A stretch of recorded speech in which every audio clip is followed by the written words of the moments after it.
with the members of the Governing Council of the University of Education, UEW, under the chairmanship of Professor E.N. Abeka, seek to use this forum to set the record straight in matters that have affected the university over the last few days. To indicate to you, the members of the media, the UEW stakeholders, and the Ghanaian public on our assessments of events after the closure and the way forward of the university. We wish to use this opportunity to express our gratitude to the Honorable Minister for Education, Dr. Matthew Opoku-Prempeh, for his reconciliation initiative that was geared towards ensuring peace on campus.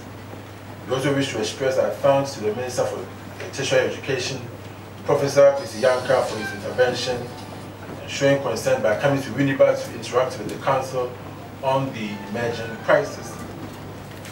We are further grateful to the Regional Minister, Honorable Kwamina Duncan, supported by the Regional Police Commander DCOP Polawini and the Regional Security Council for the intervention that helped to calm the situation from escalating and again preventing further damages to lives and properties. We also want to thank the Office of National Security and all the policemen and women who have so far helped to ensure peace on our campuses. In the past 1 week, the University of Education, Winneba, has taken the headlines in the media for the negative reasons. Just when the university had achieved some relative peace after the 2017-18 crisis and had initiated progress, including ensuring that discipline, law and order take center stage in the administration of the university, providing conducive environment for students to go through the academic life, ensuring that discipline is maintained in all aspects of academic life. Another crisis orchestrated by external individuals and some disgruntled forces have taken the university back, leading us to where we find ourselves now. The Governing Council is saddened by the turn of events, especially the wanton destruction of properties of staff in the university that have led to the eventual closure of the university. The Governing Council knows that several different versions of events that led to the dismissal, termination, demotion or suspension of some staff, and which have maliciously been misrepresented in the media. The misinformation and misrepresentation have been used as a rationale for the violent attack on lives and properties in the university. Secondly, Council knows the attempt by several individuals and bodies, including UTAB, to question its authority and stampede it into taking decisions that will undermine discipline on our campuses. The Governing Council has assessed the damage caused during the escalation of the violence on the 4th day of the unrest and has taken note of all the issues and concern raised by the stakeholders during and after the period of the unrest. Also, the Governing Council has taken note of several issues of misinformation and sometimes outright lies that have taken the airways regarding the university. We have therefore called this press conference to clear the airways and to set the record straight on some of the major issues raised by certain individuals and groups in several media outlets and on social media. Council noted 3 major misinformation that took center stage on social media and other areas. They include the Council's disciplinary decision on staff, UTAC National's position on Council's disciplinary decisions, and the call on the Vice Chancellor to resign. In all of this, we wish to assure the nation that the University of Education, Winneba, and its Governing Council is committed to peace, stability, and the maintenance of law and order. Council's disciplinary decision on 3 senior members. According to the UEW statute, that it says Schedule G, the following shall be referred to as the disciplinary rules, except as otherwise provided, shall apply to all staff of the university. 1. Any act done without reasonable excuse by a person to whom these rules apply, which amounts to a failure to perform in a proper manner any duty imposed on him as such, or which contravenes any regulations, instructions, or directives relating to the employees of the university, or which is otherwise prejudicial to the efficient function of the university, or tends to bring the university into disrepute, shall constitute a misconduct. It is a misconduct for an employee of the university to A. absent himself from duty without leave or reasonable excuse, be insubordinate, use without the consent of appropriate authority any property or facility of the university for purposes not connected with the work of the university and not within the scope of the responsibilities, or engages in any activity which is likely to bring the university into disrepute, and engage in any gainful employment outside the university without the consent of the Vice Chancellor. Again, any staff who have been dismissed, suspended or demoted, or who have had their appointment terminated, were taken through due process of the law as established under Statute 36 and in accordance with Schedule G of our statute. Indeed, UTAG National, through their president, Dr. Opoku Mensah, in response to the dismissal or termination of appointment of the affected persons, had maintained on several platforms that the affected person had been dismissed based on trumped-up charges, and the university failed to take them through due processes. This position has also been trumpeted consistently by the dismissed staff, amplifying the position of some level of believability in the media. UTAG also went ahead and indicated that Dr. Frimpong Duku was dismissed because he had prevailed in the UTAG appeal court case against the university, and that the dismissal was heavily orchestrated one, done through an emergency council meeting to ensure that Dr. Duku will never be able to take back his UTAG presidency because the Vice Chancellor knows what Dr. Duku was capable of doing, in quote. These assertions are full of inaccuracies, outright lies and fabrications meant to disparage the governing council and create chaos and cause indiscipline on our campuses, a goal that UTAG has clearly achieved in the last few days. The following are some of the facts surrounding the disciplinary measures against the affected staff. In the case of Dr. Frimpong Duku, the timeline of his disciplinary action commenced on July 23, 2018, and ended with the submission of the disciplinary board letter to the acting Vice Chancellor on 28 August 2018. Dr. Duku was handed a letter inviting him to meet an investigative body on July 20, 2018. The disciplinary process is in two parts. And at the first part, the affected individual is summoned before an investigative body. And under the second part, the person is summoned before a disciplinary board, if the investigative body so recommends. The timeline clearly indicates that the disciplinary action against Dr. Duku, relative to the second part process, commenced and ended about 5 months before he prevailed in his Court of Appeal case in January 2019. Dr. Duku appeared before the investigative committee set up to investigate his conduct and made submissions. When the investigative committee submitted its report to the disciplinary board, Dr. Duku decided not to appear before the committee, with a letter from his lawyer advising him from appearing before the committee.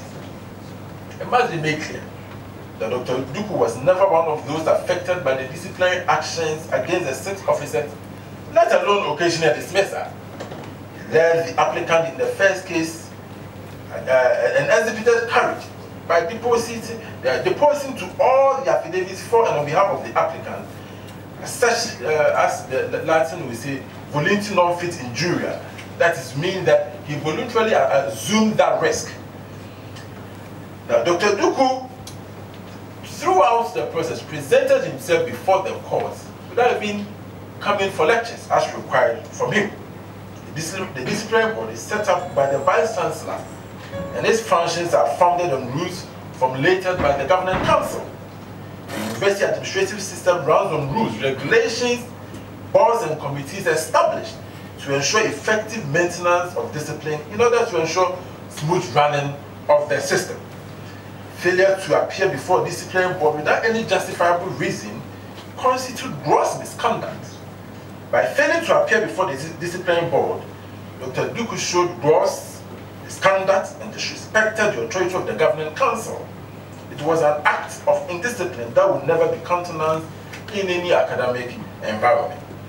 Indeed, during the pendency of his case, a move that led to his summoning before the two committees, Dr. Duku at a point filed an injunction application against the chairman of the Governing Council, Vice Chancellor, and the registrar, praying the court to place an injunction on an upcoming graduation ceremony. The decision to hold their graduation ceremony emanated from academic board, which was approved by the council.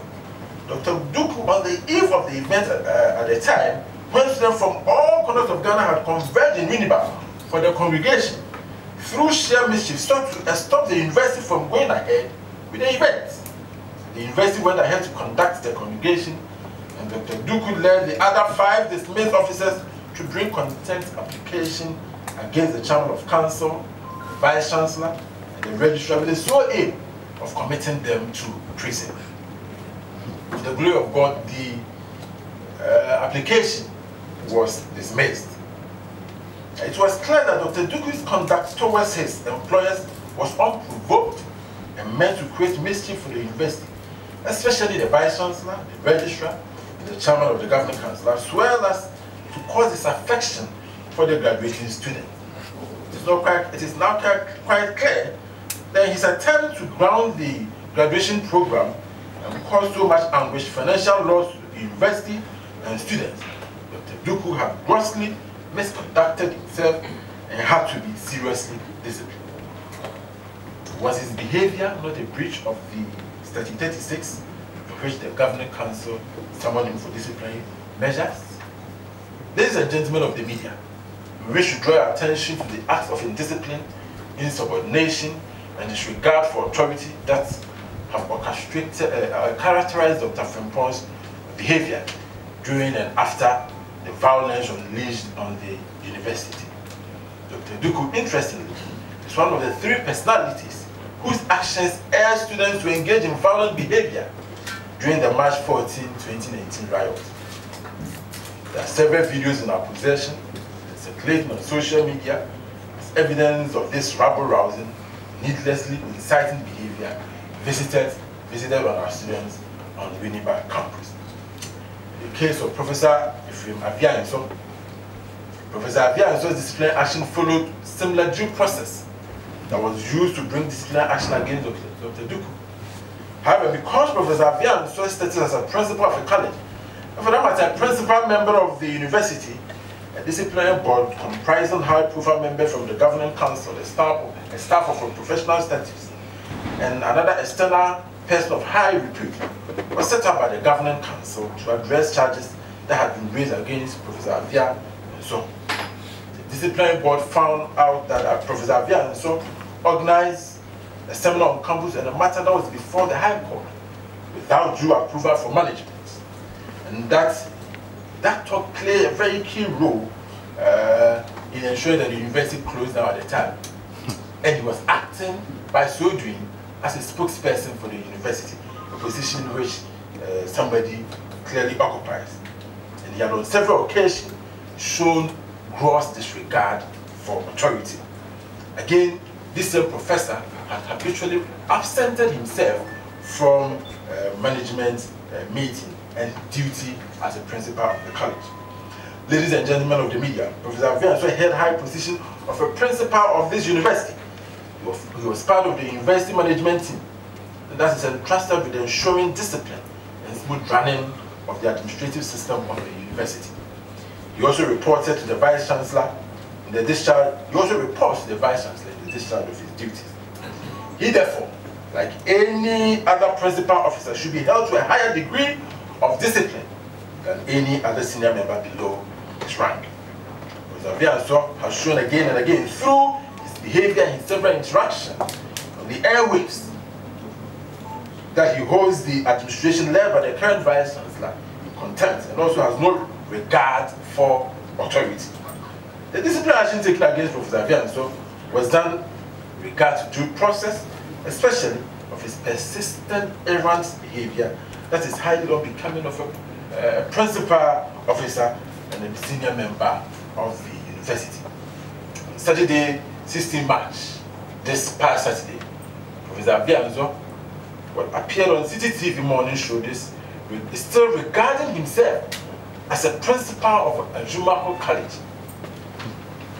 And this shows his gross disrespect for the governing council. You have been dismissed, the letter has been given to you, yet you have the temerity to sit on airwaves and claim for yourself that you still retain the position of a principal. The case of Dr. Emmanuel Osesapon, he was also taken through due process before the council instituted a disciplinary measure against him and terminated his appointment. Mr. Sapon appeared before both the investigative body and the disciplinary body and was also found to have misconducted himself on the following grounds. Mr. Sapon admitted working out on the council chairman and members of the UEW council at its meeting held on 22nd February 2018 without permission. Here, in this room, worked out on council and showed gross disrespect. The board considered the act as an insubordination and thus a misconduct. Again, Dr. Sapon's behavior actually showed disrespect to council chairman and members of the UEW council at the scheduled council meeting held on 22nd February. The board deemed his attitude unacceptable by all standards. The board found it unacceptable that Dr. Sapon was unaware that his work out on the council chairman and members of the council was an insult and a disrespect, but only appreciate that when he appeared before the committee that investigated him. Dr. Sapon also cunningly orchestrated the posting of the letter inviting him before the disciplinary board to be circulated on social media, particularly on the UEW alumni WhatsApp page. And this was just to cause disaffection for the university management. Dr. Sapon's aberrant behavior has not ceased. He and others have been captured on video, urging the students on, inciting them to upscale the unruly behavior that led to the violence and destruction on campus. Now, when the Governing Council met on 7 March 2019, there were 4 senior members whom adverse findings had been made and on whom disciplinary measures were instituted. However, since UTAG and affected staff have misled the general public into believing that all dismissals, terminations of appointments, suspensions, and demotions instituted under the administration of the current Governing Council and the Vice Chancellor were done arbitrarily and without basis, we present some details or some of the disciplinary measures that have been instituted by the current council in the last few weeks to the general public and you members of the media to ward off the misinformation and misrepresentation that have occasioned the discussion of some of our disciplinary measures. 1 senior member holding a high administrative position has been disciplined for academic dishonesty and misconduct. The senior member was found culpable of charging students fees in order to support and write their thesis and projects for them. We charge them, write thesis for them, and submit it for marking. The disciplinary board found that the act had consistently happened over several years on the blind side of management. He was taken through the due process before council decision on him to demote him and suspend him from the university for 1 academic year. So you hear that, oh, this number of people have been suspended. What you don't know is what caused the suspension. So you have here, you have a lecturer who is charging students, writing theses for them. And when this person is suspended, then the story is out there. The council is suspending people without due process. The second senior member was dismissed for submitting publication for promotion to senior lectureship that contained highly plagiarized information and materials in almost all the articles submitted. He was also taken through the disciplinary process and was dismissed. Now, for any academic, plagiarism is the highest crime. If you are in the real world, it's like a murder. The highest crime in academic arena. And so if such a person is disciplined, now the story is out there that the university council is just out there dismissing people. We dismiss for cause. And nobody is dismissed without cause. 2 senior staff working in the finance section of the university were dismissed after investigation revealed that they had engaged in fraud, forgery, falsification of documents, and acts meant to cause financial loss to the university. In one case, an accounting officer forged and changed a claim on a prescription form. The amount was 67 cedis. He changed it to 3,942. So you can work out your percentages. 67 cedis. It turned out that he wanted the university to pay 3,942. This was not the only act that had previously been perpetrated by the said officer. One staff had a non-renewal appointment for breach of his service condition. So the exaggeration that 30 members of staff have been dismissed, suspended, or demoted under the current governing council is only meant to put us and the current management and administration in a negative light. Interestingly, it comes from our own senior members who know the facts and can attest to them. And so you can guess their motivation for doing that.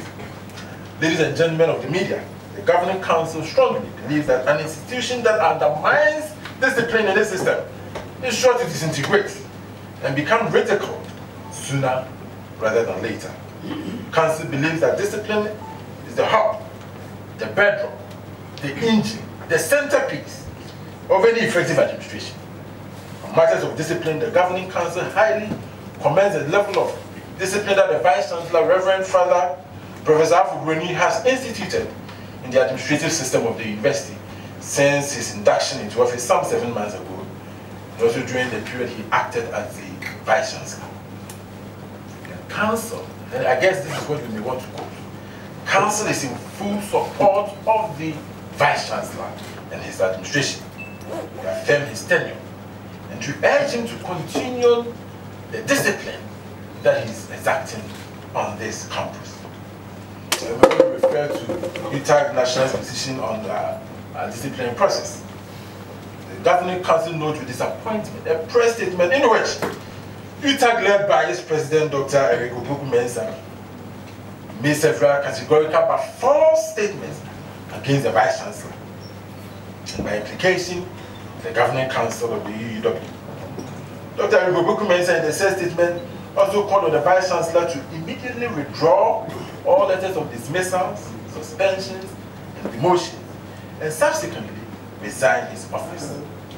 Indeed, UTAG have put out 3 major issues in their press statements circulated on social media and all other major media platforms.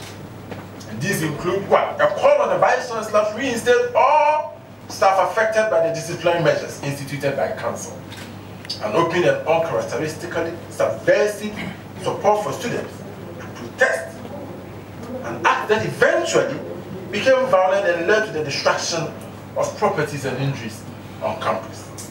And the call of the Vice Chancellor to honorably resign to save the university from further deterioration. This is coming from UTAG. Council is highly disappointed with the above stand taken by UTAG, because taking such a stand is not only sad but also hypocritical. And I guess members of the media and the general public know the stand of UTAG when the KNUST matter came up. The Secretary of UTAG National knows the process in public universities that have to be exhausted before any final disciplinary decision to be taken against any senior member. The president of UTAG, Dr. Obuku-Mensah, is clearly aware that in all universities where governing council is in charge of the governance structure, the Vice Chancellor cannot dismiss any senior member. Dismissal or termination of the appointment is always at the instance of the governing council and never that of the Vice Chancellor. The governing council takes full responsibility for all the disciplinary decisions and asks UTAG to leave the Vice Chancellor alone to perform his functions. And so we want to address the call by UTAG on our Vice Chancellor to resign. The governing council wishes to emphasize that the appointment of the Vice Chancellor is his sole prerogative, as provided in section 13(1) and 2 of Act 672, and doesn't intend to share with any other entity. The Vice Chancellor performs his functions to the total satisfaction of council.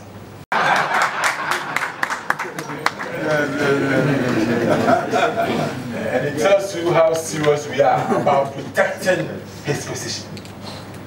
He will fully be supported to carry out his mandate until the end of his tenure in 2021.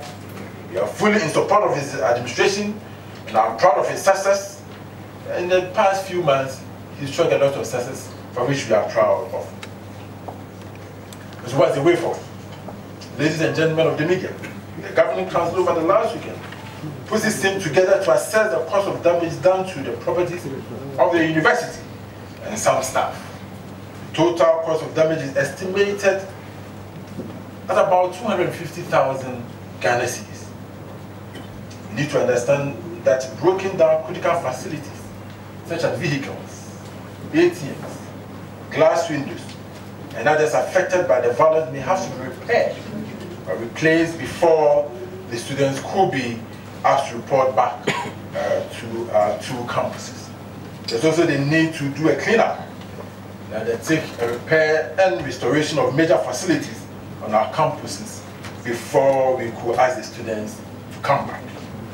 The Governing Council is mindful of the consequences of a prolonged stay of students at home and is doing everything in its part to ensure that in consultation with BRESEC and with the approval, the Winneba and Ajumako campuses become open within the shortest possible time.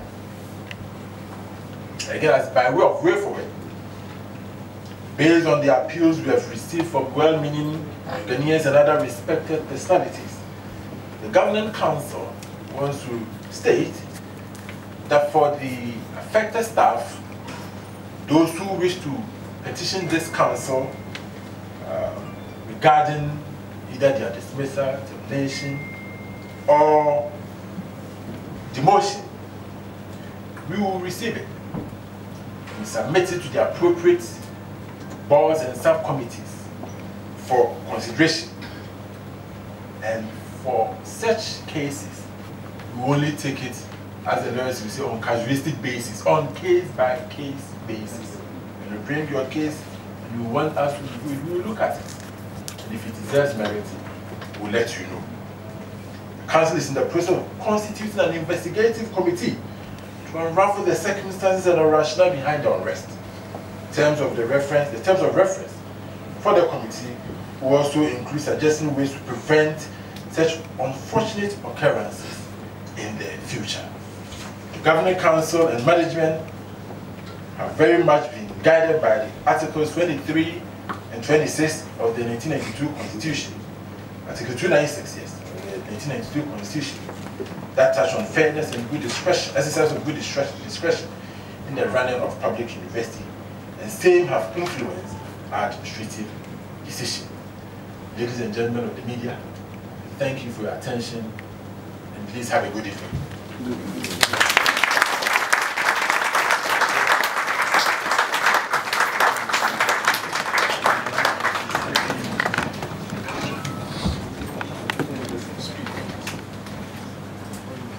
You were mentioning names.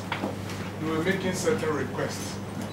In your statement, you stated certain things that are being done by certain people, but you didn't put names to it. For instance, the plagiarism issue and writing of theses for students and charging them for it. You didn't mention names. But during this unrest, you are mentioning names of people that they wanted out and certain personalities that they thought that have done wrong things. Why are you refusing to mention names? And two, are you going to charge students for the cost incurred by what they've done? Thank you. All right, so let me take the last one. I think management is still looking at that. When management makes that decision, they will communicate that to the public.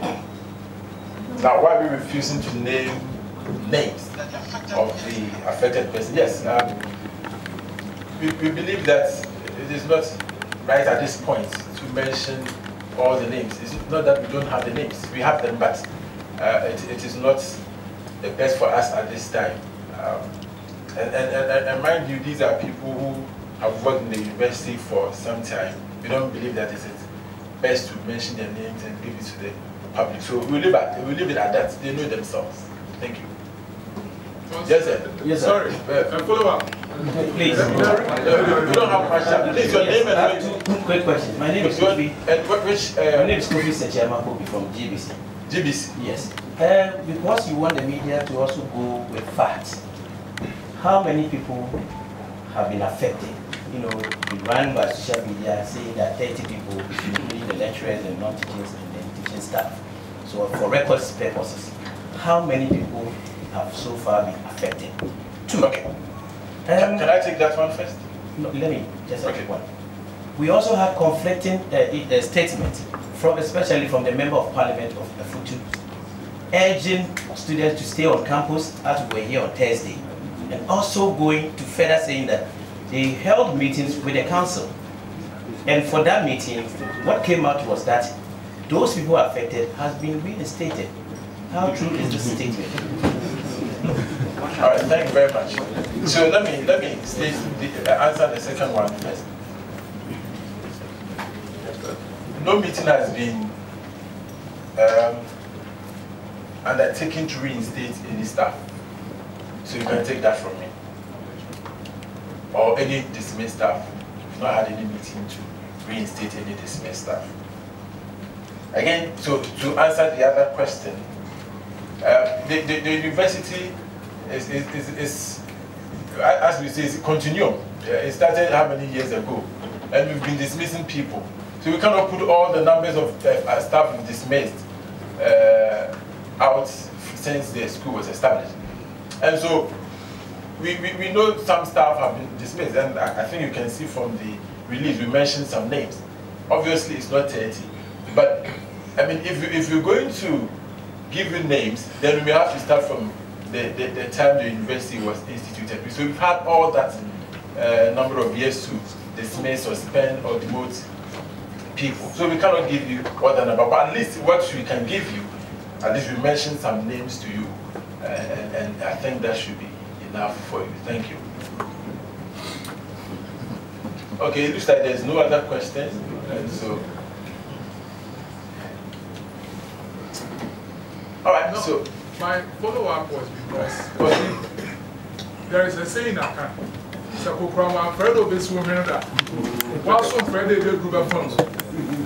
when this issue came, they are delegating people's fathers. So why are you refusing to mention me? The name that I'm interested. Because charging students to write thesis for them, apart from moral issues, is criminal.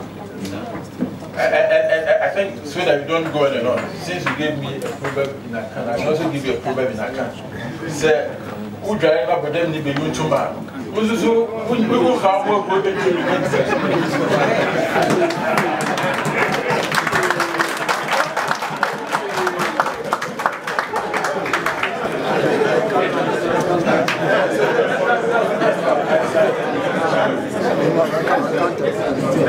Please, there's more one on that. Since we are going to carry this message to the public, there are interested stakeholders, especially students and parents. What are the timelines? Are you giving ourselves 1 week, 2 weeks before the student can come back to school? I think they need to know. Yes, that is a very fair point. And I believe that in the next couple of, by the end of this week, you will hear from the administration when the students are coming back. I believe it won't take much time, but as we said, we need to repair broken items, we need to fix some of the things that were destroyed.